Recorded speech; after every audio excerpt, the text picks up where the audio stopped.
So let me introduce Dr. D'Angelo. He is Associate Professor in Public and Social Policy and a research lead of the International Center for Public and Social Policy at the University of Nottingham. He is an active member of the Social Policy Association, and from January 2021, he has taken up the role of the co-editor-in-chief of the SPA journal Social Policy and Society. And today, Dr. D'Angelo will be sharing his views and research on the Rebordering Europe, structural inequalities and civic stratification from Brexit to COVID. Dr. D'Angelo, please. Hello, thank you very much. Thank you for the invitation to the organizing committee. I'm really glad to be joining you here, although only virtually. And I'm aware you've been having already a pretty intense day of discussion around equality, inequalities, and issues of sustainability. Now, to conclude the day, I suppose I'm trying to bring my contribution, sharing with you this talk, which is informed by some of the work I've undertaken over the past few years, as well as my engagement with other scholars' work. And as you can see from the slide, I hope you can all see it, the title of my presentation is Rebordering Europe, Structural Inequalities and Civic Stratification from Brexit to COVID. So clearly the focus of what I'm going to share with you today is Europe, the European Union, more specifically. And I suppose the underpinning question to my talk is trying to see to what extent the European Union has been fulfilling its ideals of equality and removal of barriers between member states and between citizens. And at the same time, I'm trying to discuss why in Europe we've seen a reemergence of nationalism and anti-immigration sentiments over the last few years, accompanied by mechanisms that I'm defining bordering. And I will explain later on what I mean by that. I will look at two specific case studies from two very different corners of the European Union.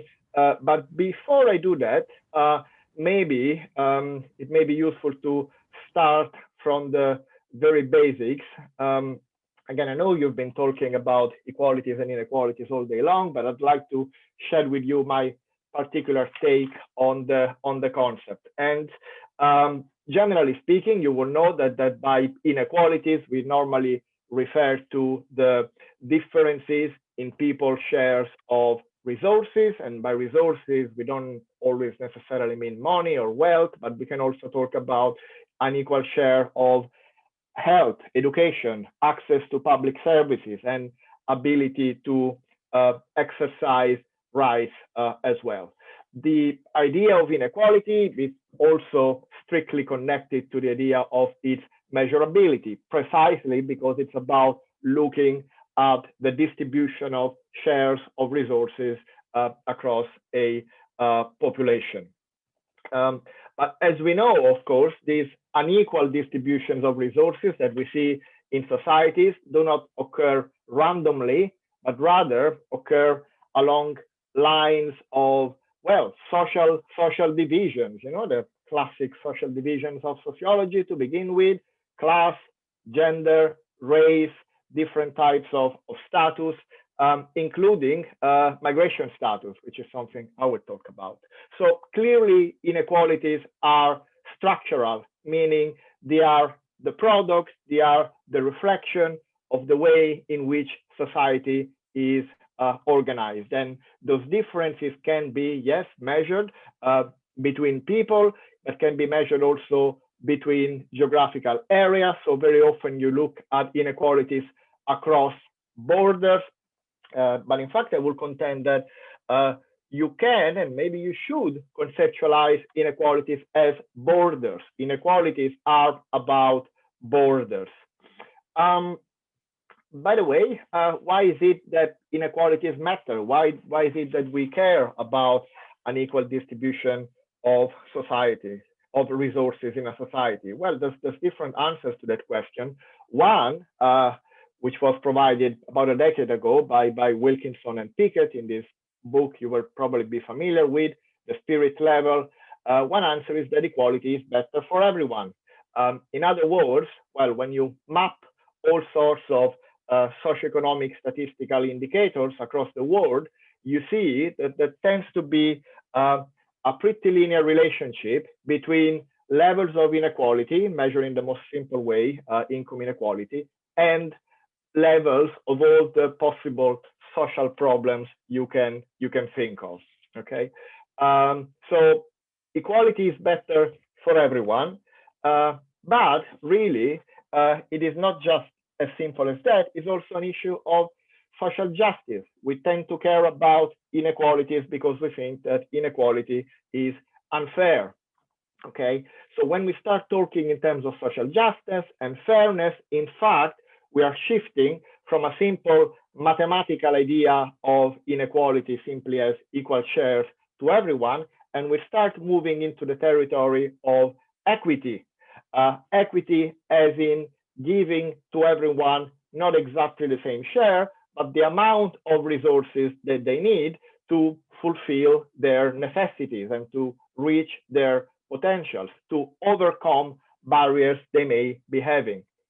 So in fact, see, excuse me, this idea coming back, that a fair society, an equal society, an equitable society is a society whereby barriers between people are removed. So once again, unbordering societies is one way to understand equality, struggle for equality. Okay, so if we move from this premise, from this particular understanding of equality and equity, on that basis, we can then start looking at my continental-wide case study, which is the European Union, which is the area of the world I've done most of my work on. And I suppose another question we could ask ourselves is, to what extent is the European Union, as it aspires to be, a space of equality?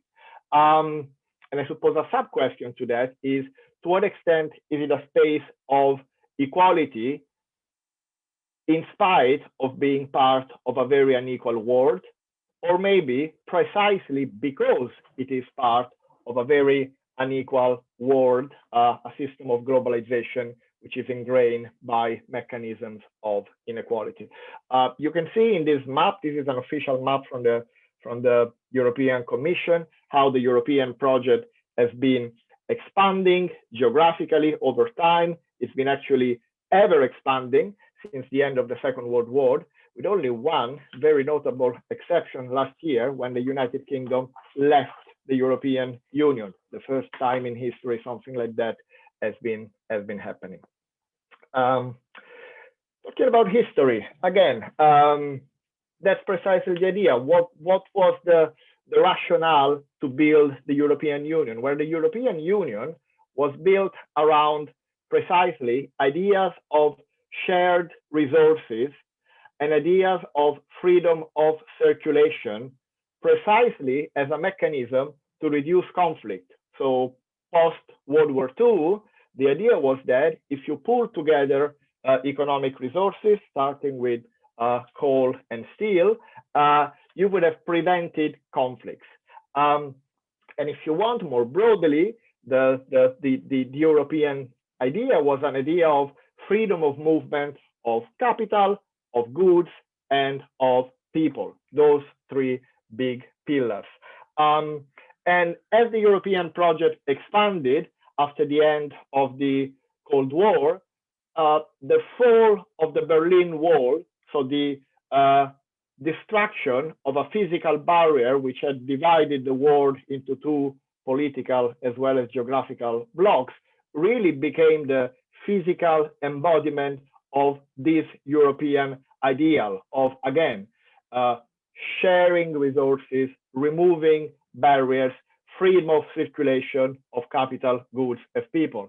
Kind of a microcosm of globalization, if you want, at a continental level.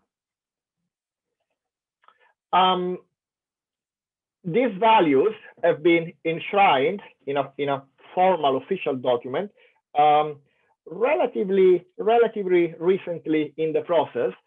It's only with the European Union Charter of Fundamental Rights, which is just of 20 years ago, that you found them kind of written black on white. And when you can read that the European Union is founded on values such as equality, precisely, democracy, the rule of law, but also, quite importantly, that the European Union places the individual at the heart of its activities by establishing the citizenship of the Union, okay? So this idea of a free space of equality is connected to, even visually, to ideas of passports, okay? And citizenship, again, embodied by passports. And the European citizenship, it's something that is additional to the citizenship of individual member states. So, well, I was born in Italy, as you may guess by my accent. So I was born an Italian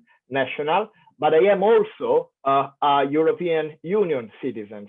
And so I bring these rights with me wherever I go in the other 27 countries of the European Union. And I get pretty much equal rights to everyone else, every other European citizen, everywhere else within the European Union.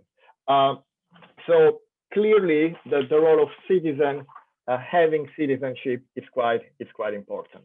As it worked, okay, my starting question, have these ideals been fulfilled? Well, clearly the standard answer is, well, it's complicated. And on the one hand, it's undeniable that the history of the European Union over the past 60 years or so has been marked by historically unprecedented achievements in terms of, recognition of equality rights across various equality strands,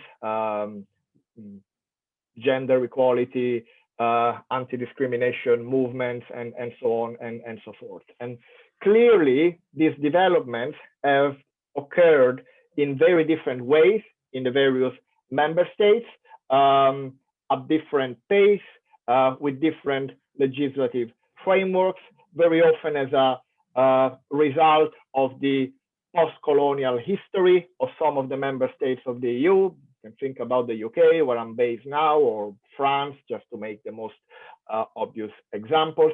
But at the same time, quite obviously, the European institutions have been there providing a common framework, a legislative common framework, an ideal common framework, and also you've seen the different organisms and agencies, the FRA comes to mind quite clearly, being there to kind of put everything in check and try to maintain a common framework on many of the issues that we will define about equality. So yes, but at the same time, some of these achievements are being kind of constantly challenged. And in fact, over the last few years, we've seen some steps back being made, for example, in terms of women's rights or LGBT community rights in some parts of Europe. So it's never a linear process, and it's a process that kind of requires constant struggle and constant effort.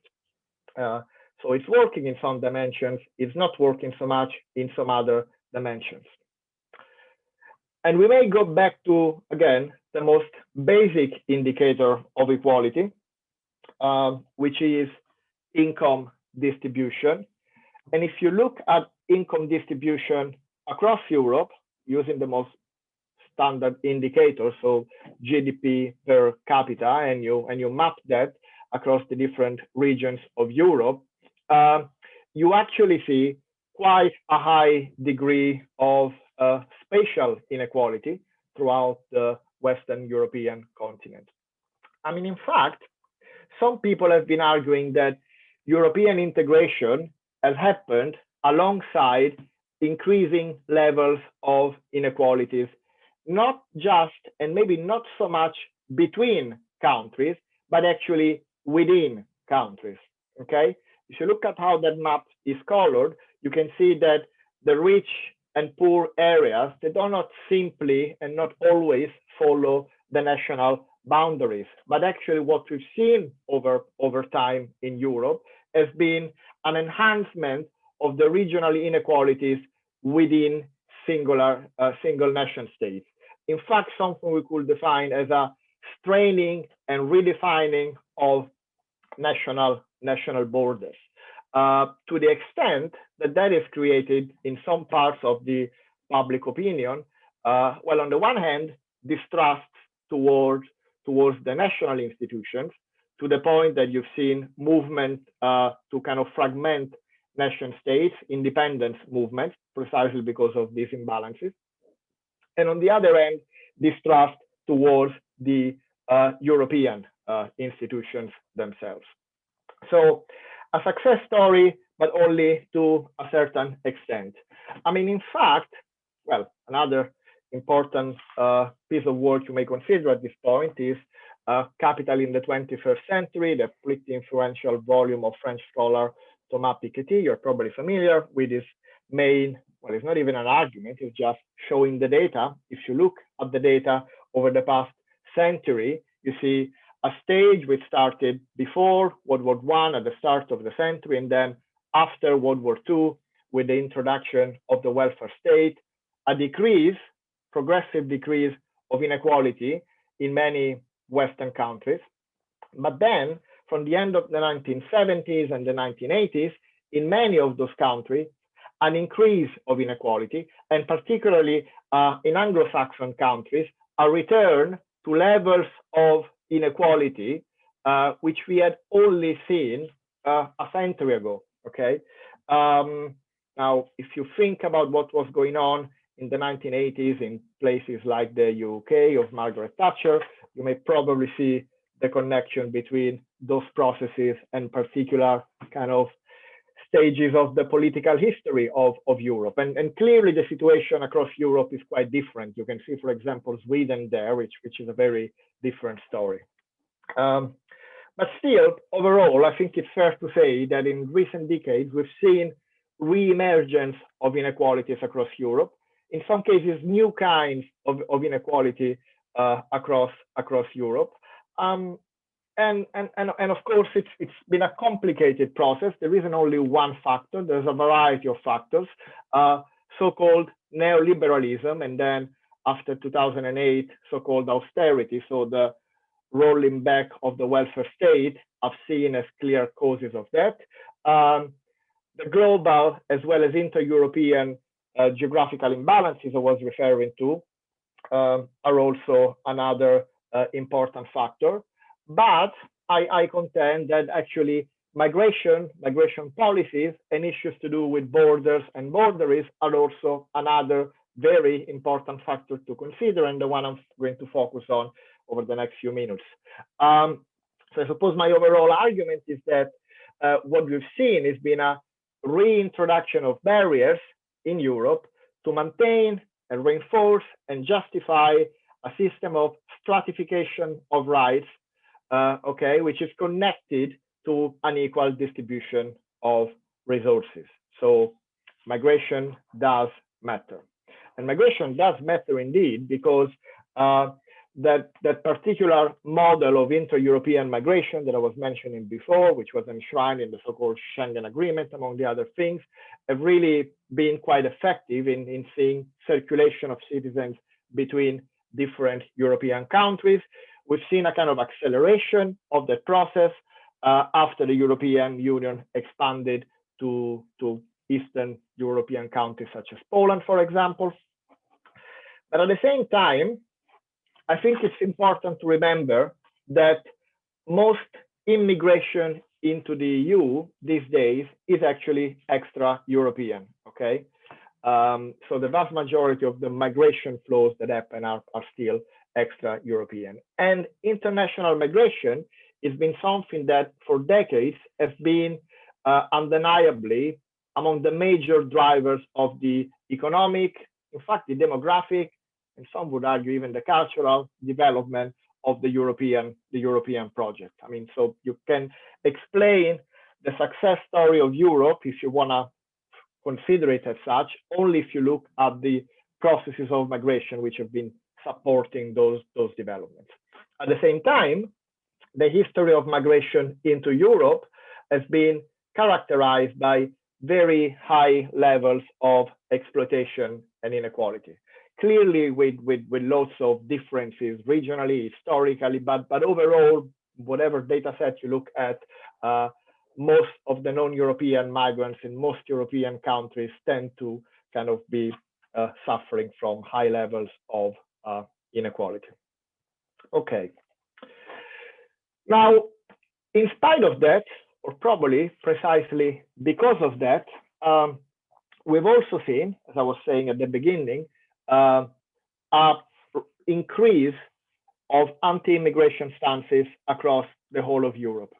And this increase of anti-immigration stances has also been expressed in connection or even to explain many of the several crises that the continent has been facing. So from the so-called Mediterranean refugee crisis to Brexit, a lot of the big challenges of the European project has been framed and presented in terms of a result of immigration. Why is it that so many people are so unhappy about immigration in Europe? Also in this case, many possible answers. Some people have argued that xenophobia has actually been a way to very effectively channel popular discontent arising from socioeconomic instability and socioeconomic inequalities arising more recently from austerity. Other people, and here I could think most notably and certainly quite controversially about Eric Kaufman, who've argued that actually so-called right-wing populism or xenophobia is not so much about economic sentiments, but actually is about cultural unease created by increasing levels of diversity the population is not very happy with. Okay, now we can try to start unpacking some of these issues and some of these arguments of mine by looking at those case studies I was promising you at the beginning. So, first case study, the so-called European migration crisis. You probably know what I'm referring to here. I'm talking about the increase of cross-sea migration that we've seen from North Africa and the Middle East into Southern and Eastern Europe in particular, from at least 2010, but which reached its numerical peak in 2015, as a result, among the other things, of the so-called Arab Spring and the conflict in Syria and so on. So I think media outlets all over the world became quite familiar with all these dinghies and boats trying to reach the Greek islands with hundreds of people on them. Many of them asylum seekers, other flows defined as mixed migration. So that process, that phenomenon has been defined quite widely as a migration crisis, although in fact, in some of the papers I've written, I'm arguing that it wasn't so much a crisis in the numbers, if you look at the history of Europe, but it was really a crisis in terms of migration policies. And if you want, a crisis of the European values that underpinned those migration policies. And as part of that, what we've seen on the increase, at least since 2015, has been this process precisely of rebordering of the European space, meaning we've seen an increase of border checks between EU countries being switched on and off, switching the Schengen area on and off in different places and at different times. And we've seen the physical construction of border walls and fences and other kinds of barriers, both around the borders of Europe, but also between European countries. So physical borders on the rise. I mean, in fact, it's been estimated that since the fall, that symbolic fall of the Berlin Wall, Europeans have been building over 1,000 kilometers of border fences and barriers precisely to try and limit migration. Okay. Now, my research has been focusing in particular on what happened in the south of Europe and in the central Mediterranean area. And I've done some work on Italy in particular. I've written a paper where I was kind of calling the Italian migration system as a illegality factory. And what I meant by that was that, well, the increase in the proportion of migrants entering illegally has really been the product, the effect of the progressive restriction of legal pathways, both for refugees and asylum seekers, but also for economic migrants. So having fewer opportunities to come in legally, by definition, people came in undocumented. Now, that again has been fueling some political parties, like you've seen in other European countries, anti-immigration politics being on the rise. But I think it's interesting to note that the outcome of those policies hasn't been so much a reduction in the numbers of people coming in, not so much a reduction in the flows, but simply, again, an increase of those people coming in and being kept in a kind of legal limbo without any recognition of status, with no civil or welfare rights.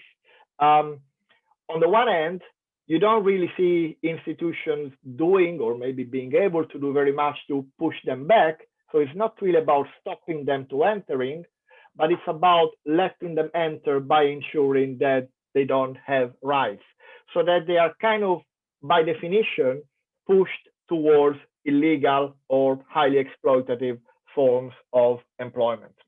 Okay, so as well, not just myself, as many people have argued, this mechanism has really been functional to specific economic interests. And the most notable example is the agricultural sector. I mean, most of the fruit picking industry in southern Italy is made economically sustainable only because it's run on the basis of vast numbers, large workforce with very little economic rights and with very low salaries. Additionally, my argument is that by ensuring that the bottom stratum of the workforce has got zero rights and very high levels of exploitation, that allows you to reconfigure a labor market whereby you can push everyone's rights, entitlements, and expectations to the bottom. Okay, so it doesn't just affect migrants; it ends up affecting society as a whole. Now that leads me to my second case study, which may sound extremely different, but I think there are some points of contact there, which is Brexit. Now, Brexit, you may be more familiar with this. Brexit is the term used to describe the process by which the United Kingdom has been leaving the European Union as an effect of the 2016 referendum. I mean, it took a pretty long and in some senses still ongoing negotiation for Brexit to be able to, for the UK to be able to disentangle itself from the EU, but it is going to happen. And what could be the results of that? In a sense, it's a bit early to say, but clearly now the UK is out of the Charter of Fundamental Rights I was talking about before. So potentially the UK can now diverge from the EU in terms of employees' protections, in terms of social rights and housing rights, for example. And probably most importantly, because really that's what a lot of the Brexit debate was about, the UK can now restrict migration, can restrict movement from the rest of the European Union, can control migration from the rest of the European Union exactly in the same way in which they can control migration from outside of the EU. And in fact, it's a generally accepted idea that is not the only factor. Certainly one of the main factors that led to the Brexit referendum was hostility to migration from the EU, particularly from the eastern part of the EU, hostility to migration which was perceived as very high level, indeed crisis, again, level, and the fact that these migrants were actually coming in with full rights, full entitlements, okay? So the very existence of EU migrants with equal rights to the UK citizens really clashed with ideas about hierarchical structures of society, okay?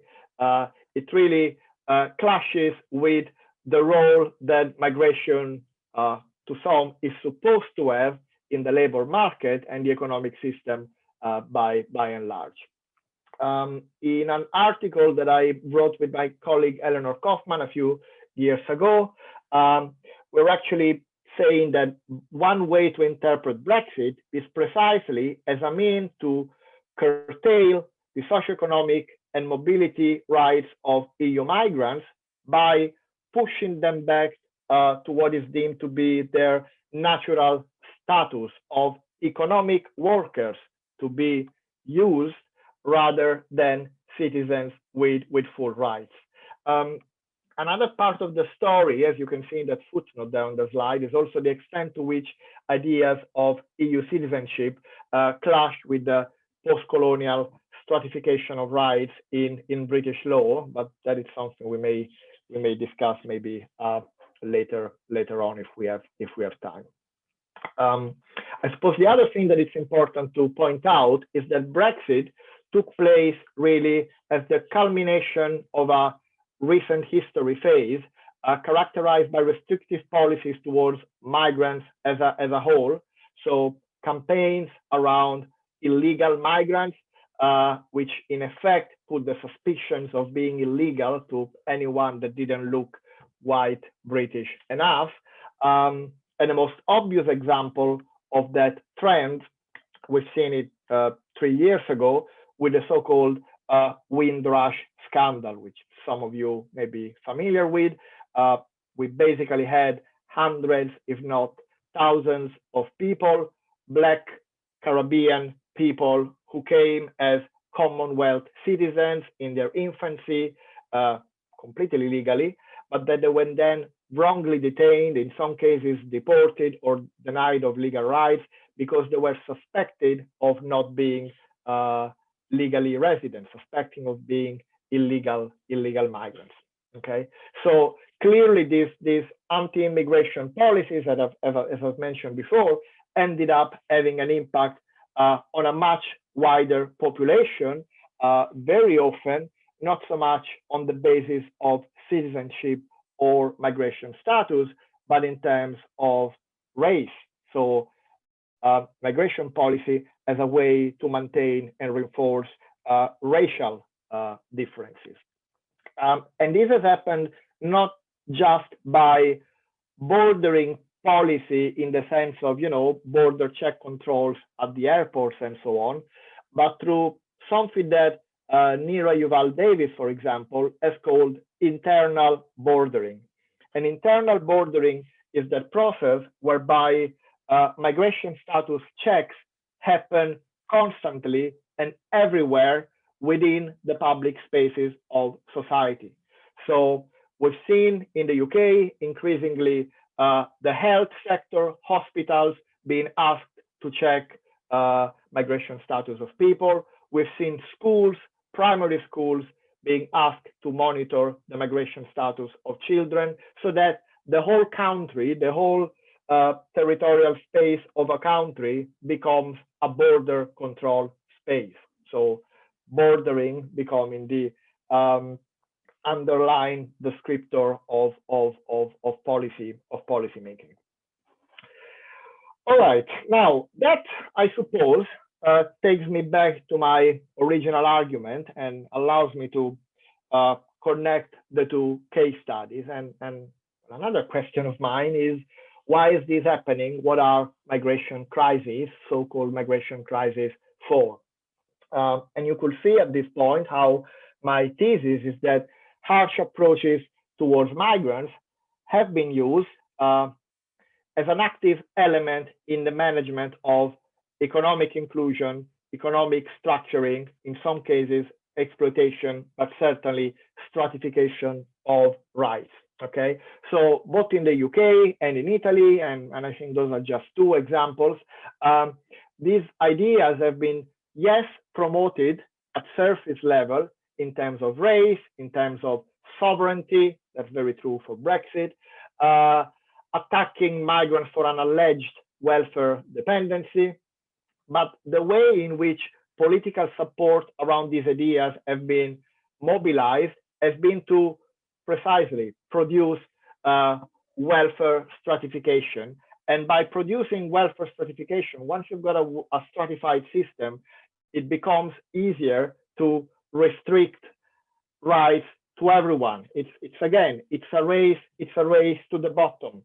And very often xenophobia is used as a mechanism to keep the population content about the stratification itself. In other terms, if nationals are unhappy about their status, they can always console themselves by considering that migrants are having a much worse deal. Okay, and I think it's important to say that this is not my analysis and certainly not my speculation. I mean, in fact, it was former Prime Minister David Cameron himself that back in 2011 contended that welfare and migration are really two sides of the same coin, and you can intervene on one level to be able to achieve what you want to achieve on the other level. Okay, this will nearly take me to the end of my story, so to speak, except that I can't finish without mentioning what happened more recently with the COVID pandemic. And my point is that on top of the dramatic death toll, which has characterized the COVID pandemic in most parts of the world, what the COVID pandemic has produced, you will probably have seen it in many different ways, probably even in some of the papers earlier on today. The COVID pandemic has produced and multiplied inequalities across gender, class, race, and citizenship, just to mention some of the most obvious dimensions. And at the same time, quite naturally, you could say, during the COVID pandemic, we've seen quite a drastic reduction of migration worldwide, and certainly with regard to my case study, a reduction of international migration towards Europe, as well as intra-European migration. Now, again, it was a crisis stage, once again, so in a way, perfectly understandable why that happened. But what we can learn from recent history is that very often crises, real or manufactured, are then used to kind of crystallize or increase borders by my definition. So now we are hearing conversations in Europe about what mobility rights are going to be like as we try to reemerge from the pandemic. But some of the proposals which have been made in terms of so-called COVID passport, for example, are raising some concerns in terms of possible abuses of power and potential long-term restriction to the whole, again, ideal of a European space characterized by freedom of movement. So what is going to happen next? Well, I don't know. No one knows. But again, my starting point is that what we've seen for sure, it's a continuous trend characterized by, and I'll repeat myself here, reintroduction of barriers to maintain and reinforce a system of stratification of rights, which then allows and is used to justify very high levels of, well, inequality. Okay, so this process could continue. We could continue seeing a further fragmentation of the European space. That could take the European project to a crisis point, requiring some kind of refoundation of the European Union project in more open or in even more closed terms, we could see the reemergence of equality movements which operate beyond national borders. Again, I don't know, and it will be interesting to hear from you what you think lays ahead. The one thing I'm sure about is that if the European Union is going to find an answer, is going to get a new vision for the future, it can only do that by looking beyond itself, beyond its borders, beyond Europe. I mean, quite intentionally, this was a talk which was, well, you could argue Eurocentric, for the very reason that it was looking at Europe as an area of analysis. But again, probably the way forward lay in much more of a global level conversation, transnational conversation, and I do hope that events like this one are some of the opportunities in which such conversations can take place. So thank you very much for listening. And yes, I look forward to hear if you've got any comment or question about what I've been sharing with you. Thank you.